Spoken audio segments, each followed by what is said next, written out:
kewajiban jangka panjang. Untuk siang hari ini materi akan disampaikan oleh dua pemateri. Untuk pemateri pertama itu adalah saudari Novika Indriani dan pemateri kedua itu adalah saudari Nur Afia, dan saya sendiri selaku moderator Seri Maria Simalosong. Baik Pak, tanpa berlama-lama kita langsung memulai presentasi pada siang hari ini. Kepada pemateri 1, waktu dan tempat kami. Baik, terima kasih kepada moderator atas waktu dan kesempatannya. Di sini kami akan menjelaskan tentang kewajiban jangka panjang.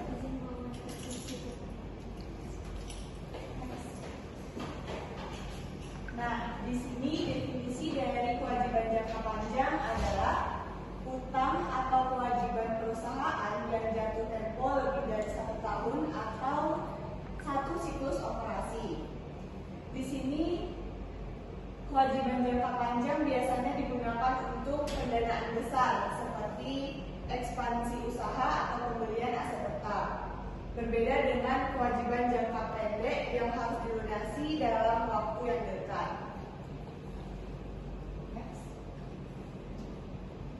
Nah, untuk karakteristik dari kewajiban jangka panjang, di sini memiliki beberapa ciri utama. Yang pertama yaitu jangka waktunya lebih dari 12 bulan. Di sini tidak harus dibayar dalam waktu dekat. Ini bisa lebih dari 1 tahun baru kita bayar. Nah, yang kedua itu ada nilai relatif besar. Biasanya melibatkan dana yang signifikan. Yang ketiga, adanya memiliki perjanjian atau kontrak resmi. Di sini harus ada kontrak atau kesepakatan hukum yang mengikat. Dan yang keempat yaitu menimbulkan beban bunga. Perusahaan harus membayar bunga secara berkala. Dan yang terakhir, karakteristiknya yaitu digunakan untuk pembiayaan jangka panjang. Misalnya untuk investasi atau pengembangan bisnis. Next.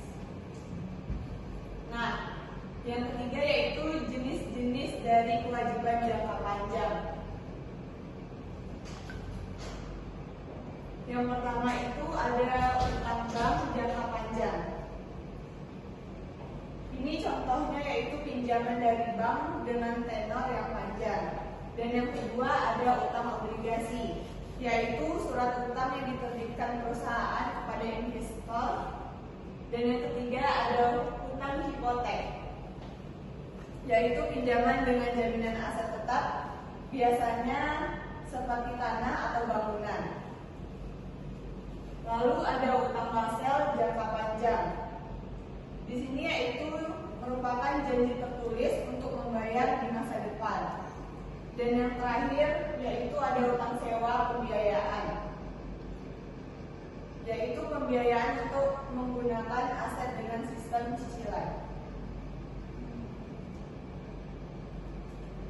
Next.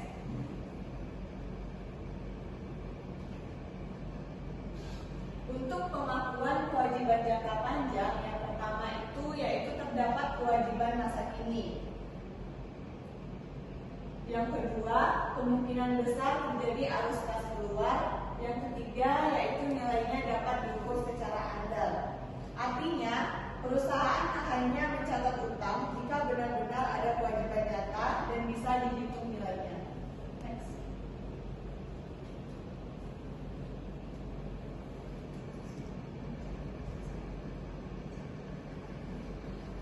Baik, sekian penjelasan dari saya kembalikan kepada moderator. Baik, terima kasih kepada pemateri 1 atas paparan yang disampaikan. Selanjutnya untuk pencatatannya akan disampaikan oleh pemateri 2 kepada saudara Nur Afia, waktu dan tempat yang bisa. Baik, untuk materi selanjutnya itu adalah pencatatan awal. Nah, saat kewajiban pertama kali timbul, dicatat sebesar dana yang diterima. Jadi contoh jumlahnya itu seperti kas dan utang, kas pada utang jangka panjang. Ini menunjukkan perusahaan menerima uang dan memiliki kewajiban untuk membayar kembali di masa depan. Selanjutnya ada pencatatan lanjutan. Yang pertama itu mencatat beban bunga setiap periode. Yang kedua ada mencatat pembayaran cicilan. Yang ketiga adalah bagian yang jatuh tempo dalam 1 tahun diklasifikasi menjadi kewajiban jangka pendek. Pada klasifikasi utang ini, bagian yang jatuh tempo dalam 1 tahun dipindahkan kewajiban jangka pendek. Ini penting agar laporan keuangan tetap akurat. Selanjutnya ada penyajian dalam laporan keuangan. Agar pengguna laporan keuangan memahami detail utang perusahaan, maka disajikan dalam laporan posisi keuangan pada liabilitas jangka panjang dan dijelaskan lebih rinci dalam catatan atas laporan keuangan. Berikut penjelasan dari saya kembalikan ke moderator.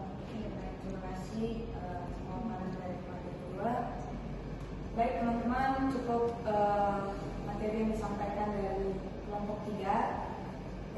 Saatnya kita akan membuka sesi tanya jawab. Kepada teman-teman atau kelompok yang ingin bertanya, silakan angkat tangannya. Saya Silakan perkenalkan namanya dan berikan pertanyaannya. Baik, terima kasih kepada moderator atas masukannya.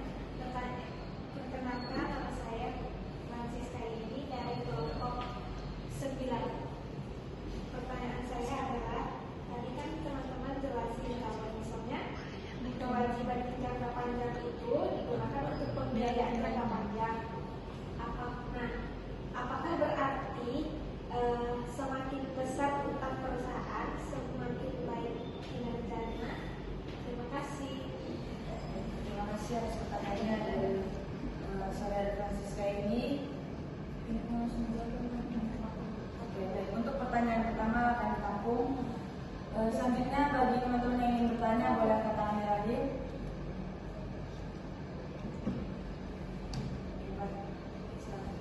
Sebelumnya, perkenalkan nama saya Nurul Maulidia dari kelompok 4. Di sini saya akan bertanya kepada kelompok Novika. Pertanyaan saya,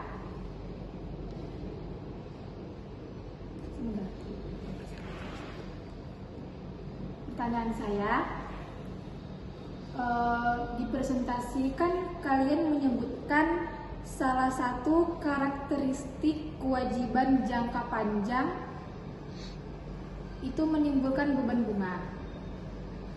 Pertanyaannya, apakah semua kewajiban pasti memiliki bunga? Terima kasih. Baik, terima kasih kepada saudara Manusia atas pertanyaannya. Selanjutnya